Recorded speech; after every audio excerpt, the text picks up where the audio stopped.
I'm John Hanna with CDTV.net, and we have Donald Gillispie, CEO of Alternate Energy Holdings, ticker symbol AEHI, or Alpha Edward Henry Irene. Thanks for joining us, Donald. Thanks, Don. It's good to be here. Now, Donald, tell us a little bit about your company and yourself.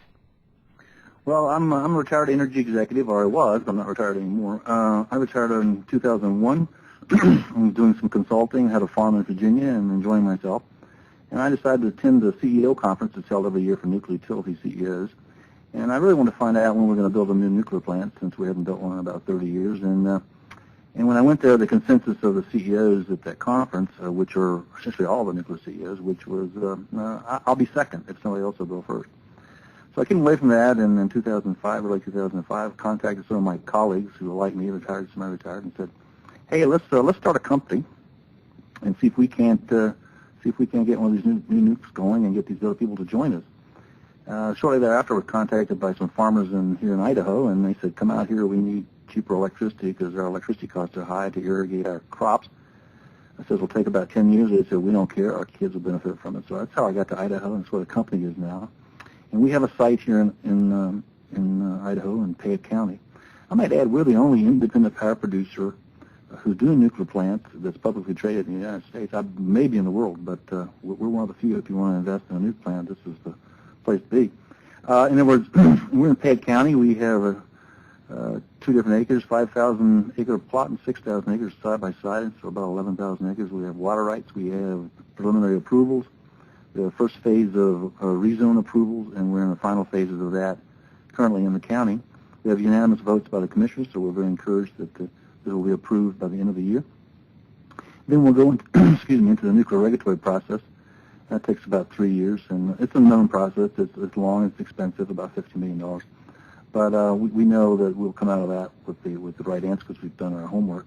Nobody wants to spend $50 million and not know the answer, so we believe we know the answer, that the property is suitable, and the reactor we've chosen it will be approved in 2012. So that's our project there. We have some others. If you would like me to touch on others, we have a company called Green World Water. Again, it's unique in the sense that it's the only company in the world offering a commercial nuclear reactor to desalinate seawater into fresh water. And not only that, because there's so much thermal power with the reactor, it'll actually make water and electricity simultaneously. Today, most desalinizations are done by fossil plants, either coal or gas, and these tend to be pretty expensive because of the cost of the power, and they also only produce either water or electricity, not both. So we believe that you can actually sell the water and get free electricity, or sell electricity and get free water. We've had inquiries from about 10 different countries right now, and we're working on some agreements with those companies, hopefully to announce those soon. Like I said, we have no competition. We believe once we sign the first agreement, we'll have a lot of competition. Right now, we're the only one offering that commercial reactor. And we're doing it through a joint venture with the China National Nuclear Corporation, the largest state-owned corporation in China. It's responsible for a lot of their nuclear programs. And it's a Westinghouse reactor evolved through France to China. It has the latest safety features on it. So we're very pleased that this technology, which should have been used years ago. I used this when I was on nuclear submarines to make fresh water for the submarines back in the 60s. And so we're glad to see it now being available commercially, and we have there's a lot of interest in almost every continent right now in the world. The next project we're involved with is called Hyperion Reactors. We have a memorandum of understanding with them. They have designed a 25-megawatt reactor that'll run for 10 years with no real intervention at all, pretty much turning off and on. It'll either make electricity, water, or it'll move something like a ship. We're heading to China here in about 3 weeks to meet with them about doing a joint venture with them to also make this reactor. They want to use it in their ships there, the commercial ships, and we'd like to market it throughout the world. We have over 150 commitments, at least oral commitments, and some written from people who are interested in purchasing a reactor when it's commercially available. And it's stackable, so you can go from 25 watts to 50 watts to 75 watts, etc. We believe that'll be a very hot item when it's ready. We think that late next year we should be able to start marketing that device. And our last company is on the demand side of energy, and it's called Energy Neutral. Energy Neutral is essentially, it takes renewables and applies them to homes and commercial buildings to eliminate the power bills. So essentially, you stay connected to the grid, but you have a power meter that lets power go both ways. What you hope is if you put the right amount of equipment on there, you're actually making power and selling a little bit to the grid.